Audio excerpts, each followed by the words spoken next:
Hello and welcome to Charlotte Sketches, where Charlotte sketches. I am your host Charlotte, and these are my sketches. So today may be a little different from my normal video commentary, since today I'm actually making a follow-up video to one of my previous videos called Why Your Art Teacher Was Right About Anime. If you haven't seen it yet, I strongly recommend that you check it out to get the full context of this video. The link will be in the description. You know, I wasn't originally going to do a follow-up to this video, but after seeing so many comments and just the crazy amount of views and perspectives that the video sparked, I figured it might be a good idea to start maybe a mini video series where we could take a moment and just dissect some of these viewpoints. Because a lot of people had some very conflicting ideas about what I had to say, and other people also had a lot of new information that I wasn't privy to before making the video. So I think it'd be cool to give some of those voices a platform, so we could keep a conversation going. Especially since I'm not an expert, and I understand that a lot of my statements might be a little controversial to some people. To start with, I think we should clarify the word anime, as well as the concept of practicing with realism that a lot of people brought up that maybe I should have been more clear about, but I'll try and clarify it in this video.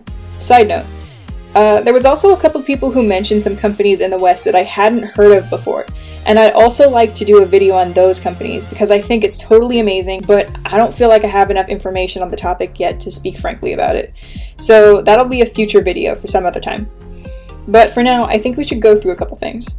First, realism isn't a bad thing, and I wasn't trying to claim that it wasn't beneficial to artists in terms of improvement with anatomy or perspective or anything. Quite the contrary, actually. I went to an art college and studied figure drawing for 12 hours a day, twice a week for a year. And it was super painful, but as painful as it was, it did completely change the way that I draw the human form.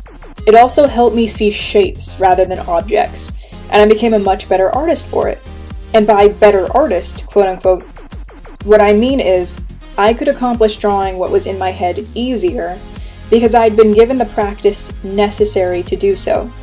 And I clarify that because a lot of young artists hear the word better artist, and they actually hear better at drawing realistic art, since that's what they're inculcated with in high school most of the time. You are as good of an artist insofar as your art ends up the way you want it to. That's it. And I feel like a lot of people forget that. My 2D style of drawing anime improved because I now had the skills to get from point A to point B, not because I was now also better at realism, although that helped. Realism is not the enemy of anime, it's a tool to make better anime.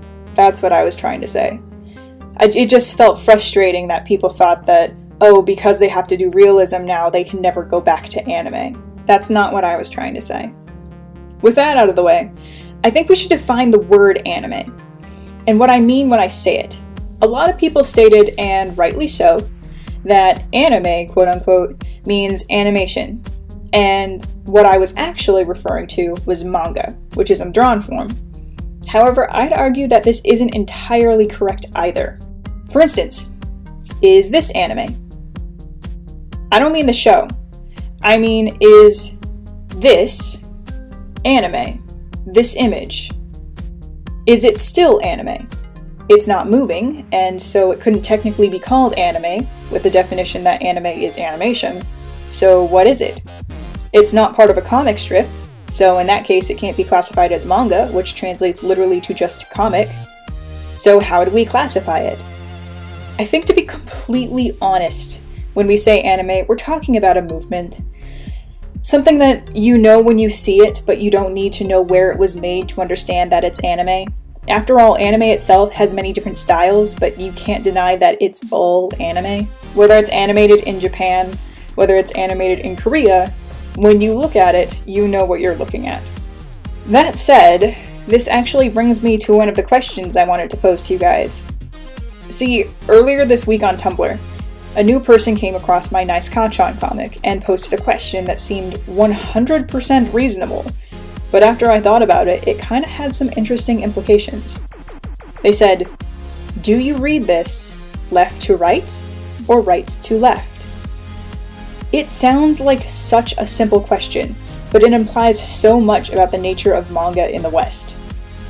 What does manga look like if it's made here? Anime is simple. A show with moving parts and subtitles doesn't have the same learning curve that its printed counterpart might. And it also calls into question the nature of what anime creators in the West might be doing if we say we want to create this here. What does here mean? There are many technical limitations that have made manga what it is today. From the type of paper that's made from recycled newsprint, to the black and white style to save on ink, to the panel structure and organization of reading bubbles. Think about this. In the East, you have the ability to write across or down, meaning that word bubbles tend to be vertical rather than in the West where they tend to be horizontal. This would change the way that you build a panel and affects the spacing of an entire page. On top of that, the question of whether we read manga left to right or right to left poses an even heavier question of who is this manga for? What audience are you writing for? Is it for a Western audience? Because those would be the people who buy your product. And if the end goal is to tell a great story that also helps make anime mainstream in the West as an industry, and also invites people who previously had no interest in the style to finally look into it, are we not then alienating the audience that we'd like to seek out if we stick to the template of reading from right to left? I don't know. There were many people in the comment section of my last video on this talking about how they hated anime and didn't want it to come to the West, which is fine. I don't think us being able to enjoy the shows that we like in the West would take away from the shows that they like. But it does make me wonder if adding a couple tweaks to the style would make it more palatable to those in the West who see anime as a foreign entity. But then, we have the question of how much can we change before it no longer resembles manga. It may just be a question of whether we're trying to utilize a style of drawing and storytelling to tell even more stories so that we can share them with the most people, or whether the concept of bringing anime over has more to do with the concept of copying a style. In which case, I don't know how that'd be much different from just importing and redubbing shows and mangas like we already do. If we want to make an industry for it here, in terms of comics, should that not imply that we also have to tailor it to the needs of that audience? And by extension, open up doors to future readers who might otherwise not have wanted to even try. I don't know for sure. And I could be totally wrong. But I'd love to hear what you think about all of this in the comment section. Again, I'm not an expert, so I think it'd be awesome to start a conversation with you guys. In the meantime, thanks for checking out this video. Don't forget to like and subscribe, and if you like this channel and you like what I do, definitely check out my Patreon. $1 a month really helps me out in making videos like this possible. I appreciate you sticking around to the end, and if you have any ideas for future videos, definitely let me know in the comments. Once again, this has been Charlotte Sketches, where Charlotte sketches. Have a good night.